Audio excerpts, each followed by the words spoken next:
La calumnia es entonces quitar la fama al prójimo atribuyéndole pecados o defectos que no tiene o faltas que no ha cometido. Exige obligación de restituir la fama, la honra, de reparar los daños que se hayan seguido de esas afirmaciones. Entonces, en este sentido, volvemos a repetir, es muy importante cuidarse en los juicios. Cada uno tiene el carácter que tiene. Hay gente que es más responsable, que es más prudente, que es más callada. Hay gente que, al contrario, a veces con mucha facilidad dice las cosas sin pensarlas demasiado, ¿no?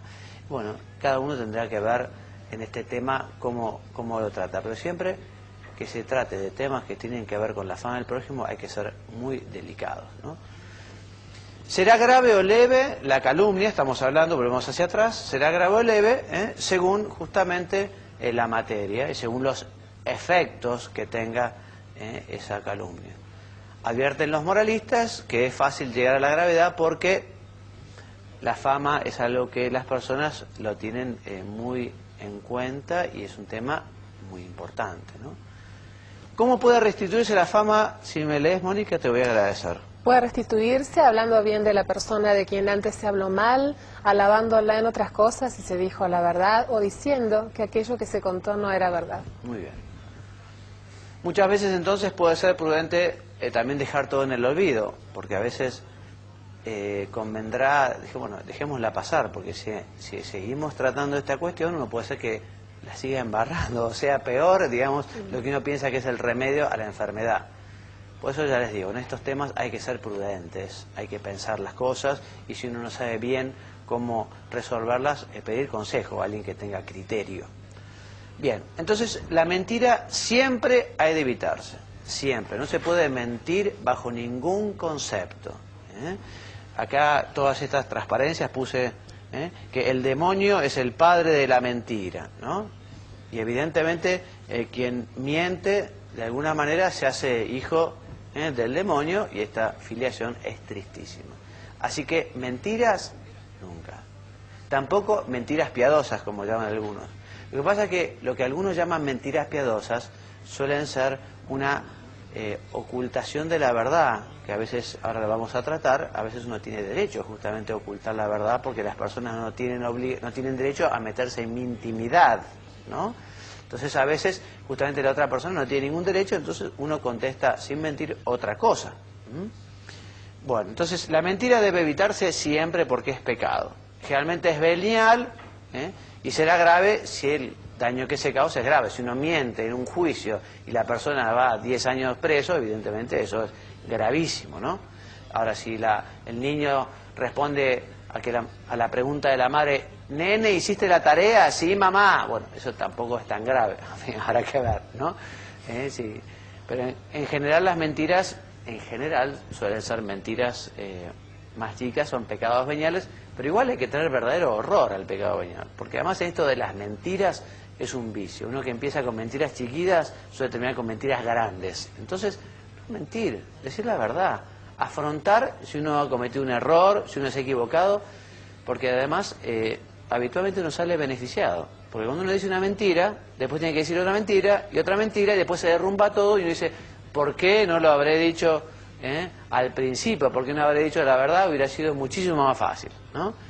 Entonces decir siempre la verdad, porque la mentira hace daño a Dios, es pecado, y nos hace daño a nosotros mismos, porque además el mentiroso ya poco a poco va perdiendo la confianza de todos, ya nadie le cree.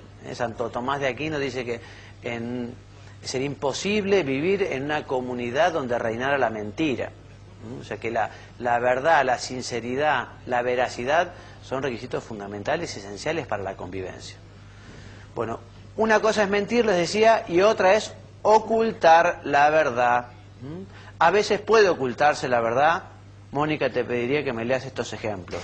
Por ejemplo, cuando alguien invade la propia intimidad, o un profesional debe cumplir con su secreto de oficio, que es lo que decías.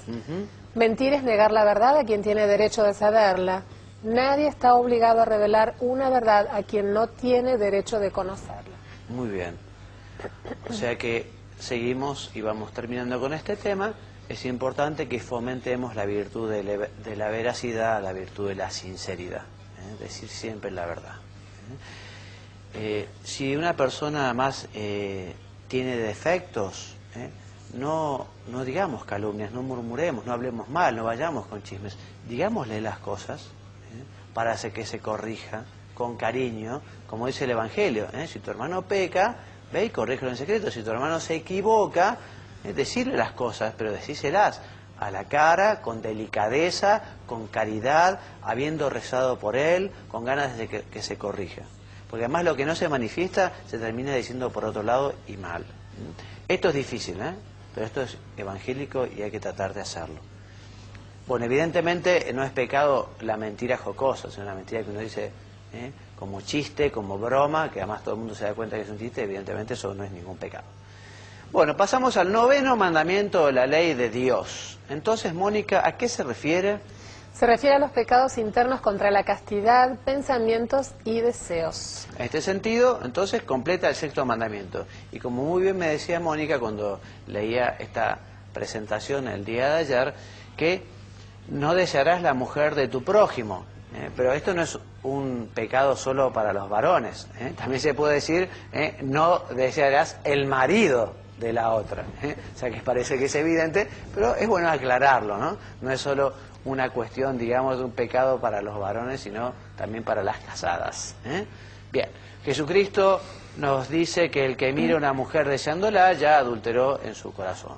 Porque nuestra moral, la moral cristiana, no se fija solo en lo exterior, solo en lo que uno hace, sino también en lo interior, en lo más profundo. Las intenciones son fundamentales, ¿no? Bien, entonces nuestra moral exige esta congruencia entre el acto interno de la voluntad y la acción externa.